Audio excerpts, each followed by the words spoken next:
Limon yetishtirishga qiziqadigan insonlar uchun bo'ladi bu video. 2018-yil limon ekdim va sovuq tushishdan oldin atrofini profil bilan karkazini yasab, ustini klienka bilan yopib, issiqxonaga aylantirdim, ya'ni teplitsaga aylantirdim.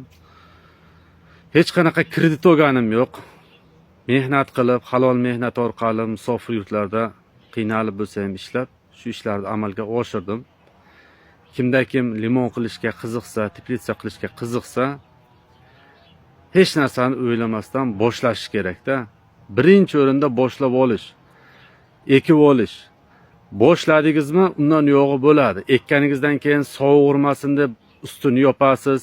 Ustini yopganingizdan keyin endi shuncha xarajat qildim, qarashim kerak deb limonlarga yaxshi mehnat qilib, yaxshi qaraysiz, o'zini hosilini beradi.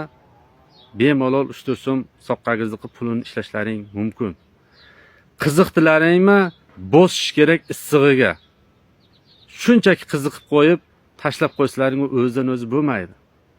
Kim mehnatimizni qadriga yetsa, qadrlasa, shu videoga bitta podpiska bilan like bosib, iliq kommentariy yozib qo'ysin.